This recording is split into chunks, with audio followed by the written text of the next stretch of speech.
What's up, y'all? I want y'all to go ahead and subscribe to my channel. We're gonna do a quick video today. Go ahead and hit that like button. Make sure y'all share this. I'm gonna show you guys what I'm using. I have my shampoo and conditioner. You guys, you can get this at Walmart, super cheap. I also have the Aphoge. I got this at my local beauty supply. Keratin 2-minute reconstructor. It's amazing. I'm going to show you guys how to use that today as well. I also have the Shimmering light shampoo. We won't be using the conditioner, and we're going to get straight into it. I'm going to just go ahead and take that Shimmering lights and put that all over my closure, because I just felt like it was getting a little bit brassy. So I just wanted to kind of take those brassy tones out of my closure and kind of just touch that up and clean the lace as well.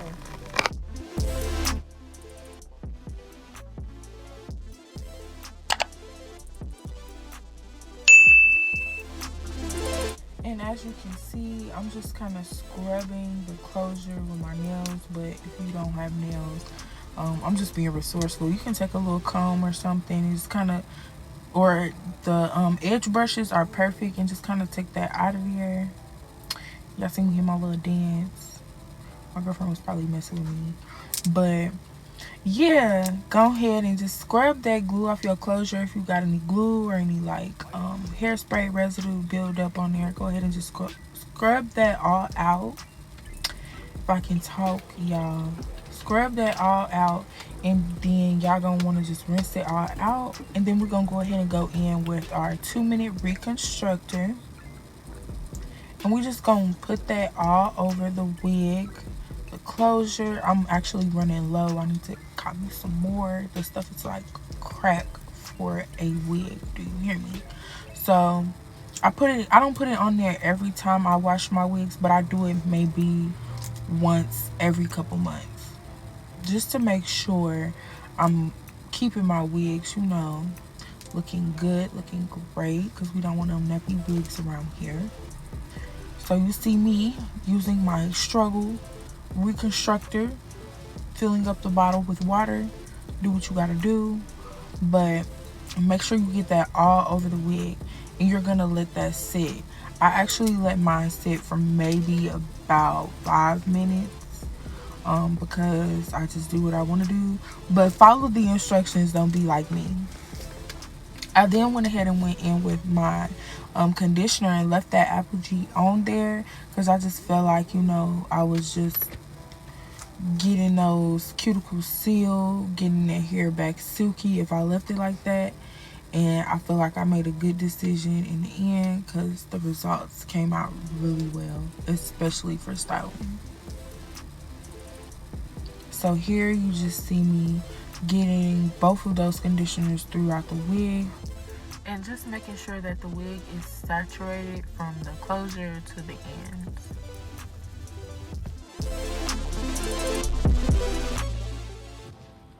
Okay, so once we go ahead and get that throughout the wig, we're gonna go ahead and take a plastic hair cap and put the wig inside of there so it can deep condition and let that marinate on your wig.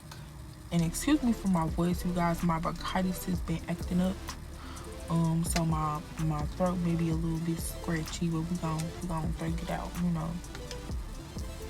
So we're gonna go ahead and leave that on that thing for 10 minutes. A few moments later.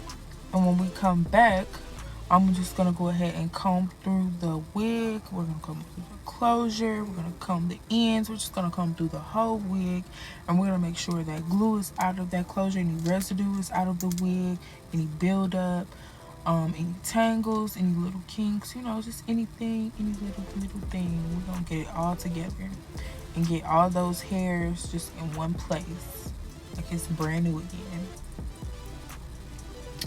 And I just would like to make another side note. This is a wig that I handmade and created myself. I have had this wig for, I want to say, about 5 months now. maybe more, maybe a little bit less. Very little shedding with the wig. I don't have very many problems from it, especially being this long hair. It doesn't tangle up at the nape. And it's bomb. It's just a pop on wig that I have, and it's just like for everyday wear. You know, you can curl it. It holds curls long AF. Better than the the other hair that I was considered selling. But yeah, this is the hair clean, so we went ahead and rinsed it out. This hair will be a part of my collection, so definitely look forward to that soon. So yeah, that is the before and after of that wig washed, and then the wig dirty and all crunchy.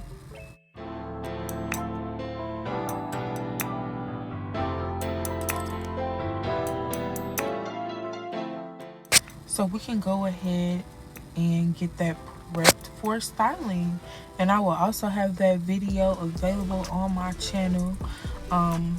It will be just a quick video. I don't know yet if I will do like a voiceover or anything like that, because it's just a quick styling video. But if you guys want to know more in detail, exactly, you know, any questions you have about this video, or if you want to know more in detail about how I style my wigs in the next video, or if you guys want to see that video, let me know. We can go ahead and get that crack-a-lacking.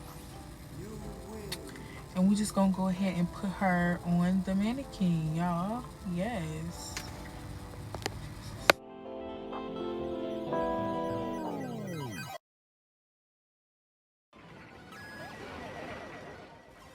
Now we got us a fresh wig, and we're just gonna go ahead and start to detangle everything so we can get it prepped for styling. I'm gonna go ahead and start at the closure and part that and make sure that's straight.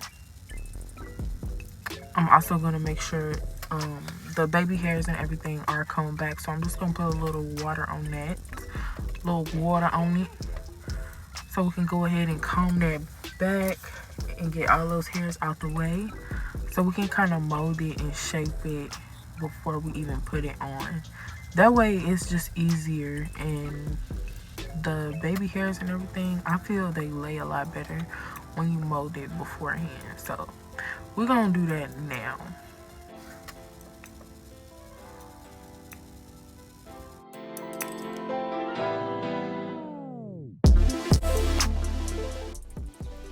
Here, I'm just taking my wide tooth comb and combing those hairs back some more just to get those out of the way, so I can continue to mold my closure, so we can make sure we get those baby hairs on fleek.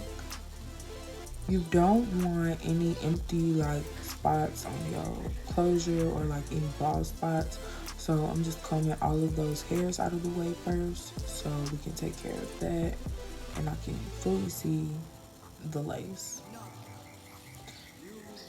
Sometimes there's little pieces at the front of the lace that may bend. If you haven't wore the wig in a while, or maybe like sometimes you just set it wrong and it folds up, I just cut those off because I don't even want to try to get that to melt down.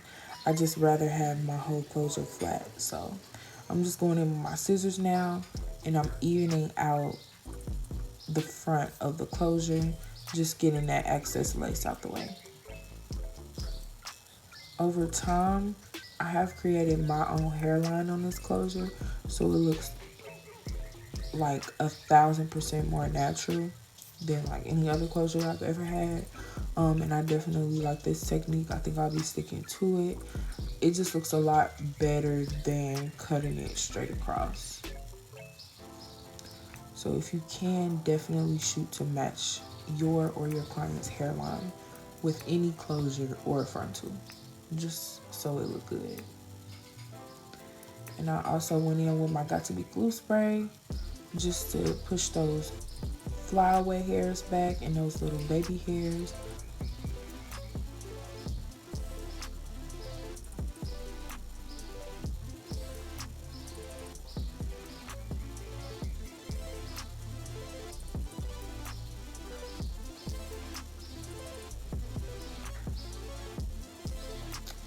Okay, so once I push all of those hairs back, I'm going to go back in with the Got To Be glue, and then I'm going to make sure that all my baby hairs are going in the direction that I want them to. So whatever way that you want your baby hairs to lay, if you like to do your swoops in like a certain direction or left or right, whatever the case may be, I just like to push all those hairs that way first, just to make sure, you know, nothing looks out of place. Alright y'all, so there you have it. That is how I wash and set my wigs so I can style them. Stay tuned for the next video. Like, subscribe, comment, let me know how you feel, and I'll see y'all next time.